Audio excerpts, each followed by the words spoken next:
So now we will discuss about the modern methods of irrigation. So जो modern methods है irrigation के, that actually help us to use the water economically, कि हमें क्या करना है, हमें वाटर का यूज़ करना है बट इकोनॉमिकली, मतलब देख कर यूज़ करना है। ऐसा नहीं है कि हमें बस वाटर मिल गया तो हमें उसको वेस्ट करना है। We shouldn't be wasting that water because we are aware about it कि वाटर कितना प्रीशियस है फॉर आवर लाइफ। तो हमें उसे इकोनॉमिकली यूज़ करना होता है।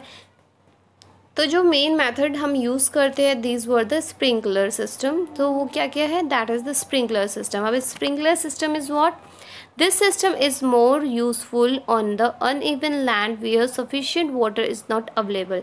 तो जो आपका अनइवन लैंड होता है, दैट मीन्स कहते हैं ना थोड़ा सा ऊबड़ खाबड़ वाला जो एरिया होता है, मतलब बिल्कुल आपका प्लेन लैंड ना हो, तो आप स्प्रिंकलर सिस्टम का यूज़ कर सकते हो ताकि आपका वाटर जो है वो ईजिली आपके प्लांट्स तक पहुंच जाए।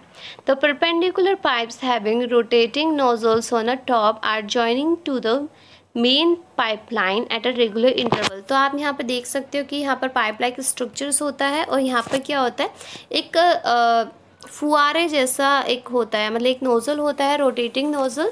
जैसे कि आप शावर लेते हो तो थिंक अबाउट इट कि आपका शावर जो है वो घूमता और वो अपराइट होता, मतलब ऊपर की साइड होता, तो वो एकदम से कैसा लगता है, वो बारिश जैसा आपको फील देता।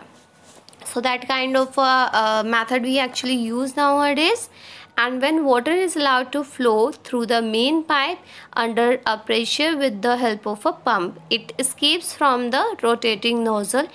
It gets sprinkled on the crop as it is raining. So raining वाला फील देता है फील्ड्स को और वो ऊपर रोटेट करता रहता है। So you can see to है कि यहाँ पर एक पम्प टाइप स्ट्रक्चर लगा है जो कि पाइप से इंटरलिंक्ड है, और यहाँ पर आपका जो है शावर लाइक स्ट्रक्चर है जो कि घूमता रहेगा और ऐसे रेनिंग वाला इफेक्ट आपकी फील्ड को देगा। तो अगर आपका जो एरिया है वो थोड़ा सा अनइवन भी है, दैट मीन्स ऊबड़ खाबड़ है, देन ऑल्सो ये सिस्टम जो है बहुत ही ज़्यादा वर्क करता है। या आपका वाटर जो है वो वेस्ट भी नहीं करता और आपका फील्ड जो है वो अच्छे से इरिगेट करता है। So sprinkle is very useful for a lawns, coffee plantation and several other. तो आप यूज़ कर सकते हो, जैसे कॉफ़ी प्लांटेशन होता है इसमें, या बहुत सारे फील्ड्स में आप इस मेथड को यूज़ कर सकते हो। Now the second one is the drip system. So the drip system, in this system the water falls drop by drop directly near the roots, so it is known as the drip system. So here what happened कि this is also quite similar to the sprinkle one. तो यहाँ पर भी motor है, यहाँ पर pipes लगे हुए हैं, बट यहाँ पर एक छोटा सा डिफरेंस है कि यहाँ पर जो पाइप्स है ये आपके जो प्लांट्स है उसके रूट्स के पास है, ठीक है। So here what happen is कि जो आपका वाटर है वो ड्रिप बाय ड्रिप जाएगा, मतलब ड्रॉप बाय ड्रॉप जाएगा, एक एक बूंद होकर जाएगा। सो वो धीरे धीरे डायरेक्टली रूट पर जाए, मतलब प्लांट्स की वेस्ट ना हो।